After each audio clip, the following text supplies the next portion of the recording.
Assalamualaikum warahmatullahi wabarakatuh. 11 karakteristik hamba Allah yang terbaik menurut Al-Quran.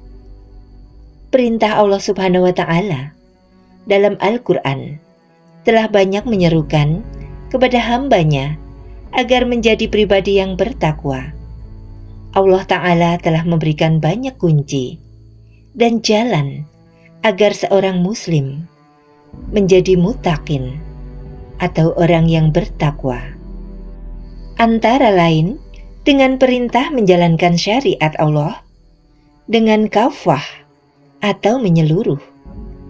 Misalnya berpuasa di bulan Ramadan.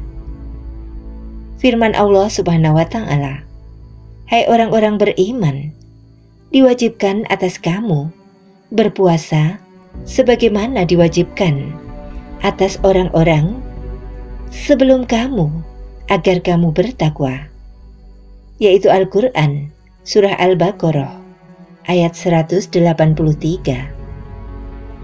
Pribadi yang bertakwa inilah pribadi terbaik yang diinginkan Allah Ta'ala.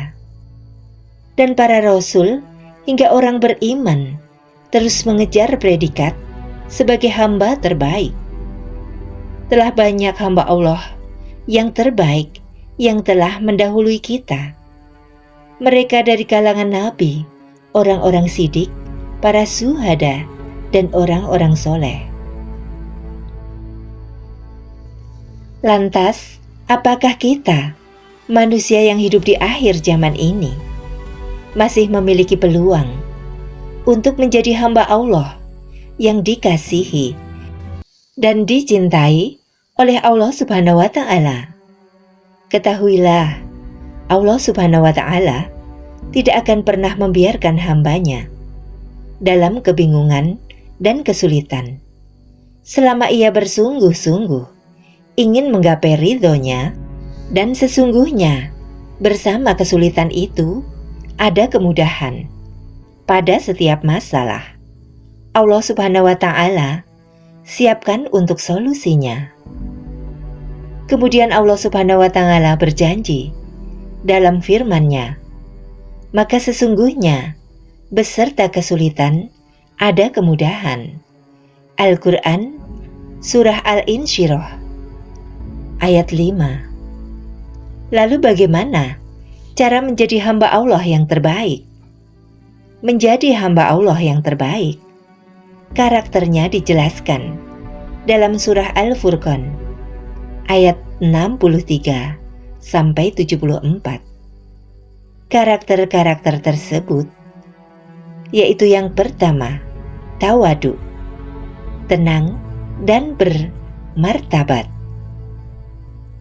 Hamba yang dicintai Allah Subhanahu wa Ta'ala adalah kaum beriman yang berkarakter tawadu, beradab, tenang dalam bersikap, dan tetap bermartabat di tengah kehidupan sosial. Allah Subhanahu wa Ta'ala berfirman, "Adapun hamba-hamba Zat yang Maha Pengasih itu adalah orang-orang yang berjalan di bumi dengan rendah hati." Al-Quran Surah Al-Furqan ayat 63. Kemudian yang kedua, mengabaikan sikap orang jahil. Apakah Al-Quran mengemukakan ramalan tentang masa depan Nabi?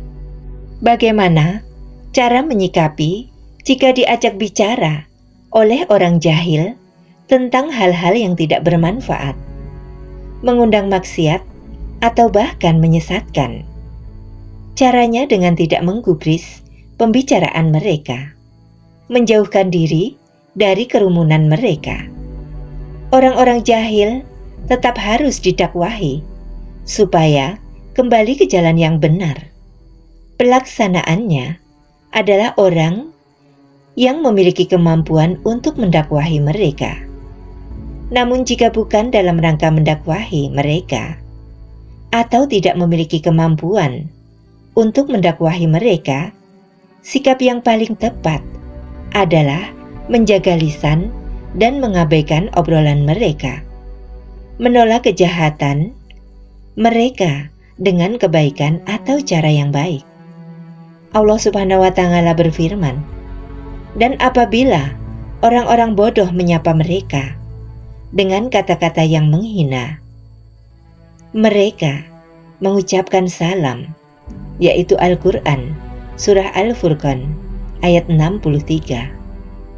Allah Subhanahu wa Ta'ala juga berfirman, "Dan apabila mereka mendengar perkataan yang buruk, mereka berpaling darinya dan berkata, bagi kami amal-amal kami dan bagimu amal-amal kamu. Semoga selamatlah kamu. Kami tidak ingin bergaul dengan orang-orang bodoh." Al-Quran, Surat Al-Ghosah, ayat 55. Kemudian yang ketiga, semangat sholat malam. Kekasih Allah Subhanahu wa Ta'ala sangat paham kenapa mereka tidak ingin meninggalkan sholat malam. Ada banyak sekali keutamaan sholat malam dalam Al-Quran dan hadis sahih. Allah Subhanahu wa Ta'ala berfirman, "Dan orang-orang yang menghabiskan waktu malam untuk beribadah kepada Tuhan mereka dengan bersujud dan berdiri," yaitu Al-Quran, Surah Al-Furqan, ayat 64. Kemudian yang keempat, sungguh-sungguh menjauhi azab.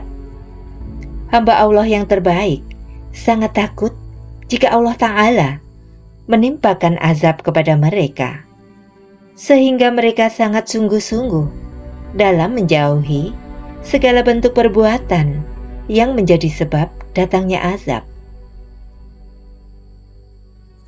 Kemudian yang kelima, semangat berinfak.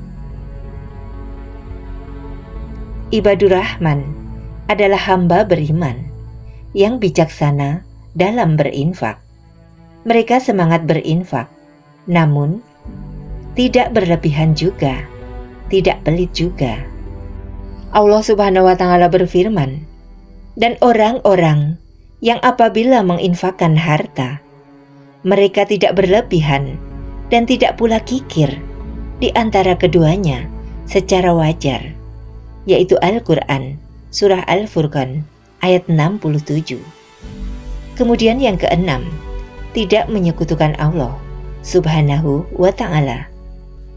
Siapapun yang ingin mendapat kehormatan sebagai hamba Allah Ta'ala yang terbaik, haram bagi dirinya untuk menyekutukan Allah dalam bentuk apapun. Allah berfirman, "Dan orang-orang yang tidak menyekutukan Allah dengan sembahan lain," yaitu Al-Quran, Surah Al-Furqan, ayat 68. Kemudian yang ketujuh, tidak menumpahkan darah yang diharamkan Allah. Menumpahkan darah adalah perkara yang besar, resikonya berat. Mereka yang mendapat keutamaan sebagai ibadur Rahman sangat hati-hati dalam persoalan menumpahkan darah yang diharamkan Allah Ta'ala. Darah yang diharamkan oleh Allah untuk ditumpahkan hanya boleh ditumpahkan dengan cara yang sesuai dengan syariat Islam, seperti hukuman qisas. Allah Subhanahu wa Ta'ala berfirman, "Dan tidak membunuh orang yang diharamkan Allah kecuali dengan alasan yang benar," yaitu Al-Quran, Surah Al-Furqan, ayat 68. Kemudian yang kedelapan, sungguh-sungguh menjauhi zina. Zina merupakan dosa besar, dapat mengantarkan seseorang pada kekafiran. Karakter hamba Allah yang terbaik adalah menjauhi segala bentuk pintu kekufuran, termasuk perbuatan zina. Allah Subhanahu wa Ta'ala berfirman, "Dan tidak berzina," yaitu Al-Quran, Surah Al-Furqan, ayat 68. Kemudian yang kesembilan, hamba Allah menjauhi kebatilan dalam perkataan dan perbuatan. Hamba yang dicintai dan dikasihi Allah Subhanahu wa Ta'ala memiliki karakter selalu menjaga lisan, tidak memberikan kesaksian palsu, tidak berdusta, menjauhi forum-forum kemungkaran, menolak ajakan keburukan dengan kebaikan.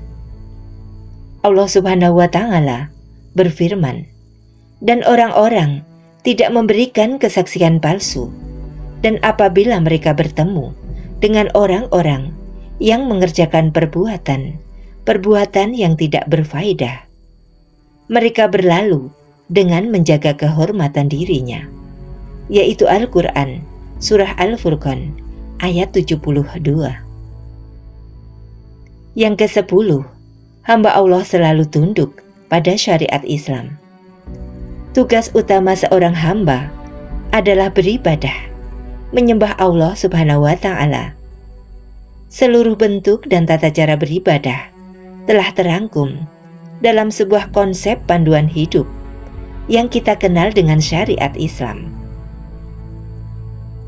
Maka karakter hamba Allah Ta'ala yang terbaik adalah selalu tunduk terhadap seruan dari Al-Quran dan hadis yang menjadi sumber pokok syariat Islam.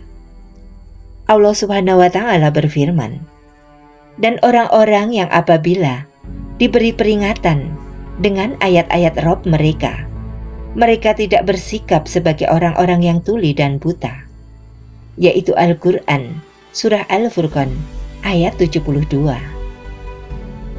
Kemudian yang ke-11, hamba Allah peduli terhadap kebaikan sesama. Hamba yang dicintai dan dikasihi oleh Allah Subhanahu wa Ta'ala adalah sosok yang memiliki jiwa sosial yang tinggi, saling berbagi, peduli dengan sesama dalam suka dan duka, berbahagia jika saudara seiman bahagia, bersedih jika saudara seiman bersedih. Seorang yang berkarakter terbaik sangat gemar membantu sesama, sangat memperhatikan saudara. Mereka saling mendoakan.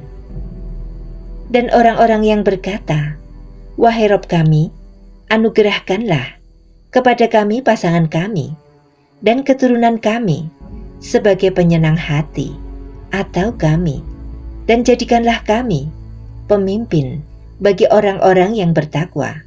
Yaitu Al-Quran, Surah Al-Furqan, ayat 74. Rasulullah SAW bersabda, "Sebaik-baik manusia adalah orang yang paling memberi manfaat bagi orang lain." Memang tidak mudah menjadi hamba yang dicintai dan dikasihi Allah Subhanahu wa Ta'ala. Untuk mewujudkannya perlu perjuangan dan pengorbanan. Mari kita bersama-sama semangat berusaha meraih kemuliaan dari Allah Subhanahu wa Ta'ala sebagai hamba yang dicintai, dikasihi, dan diridhoi olehnya. Amin.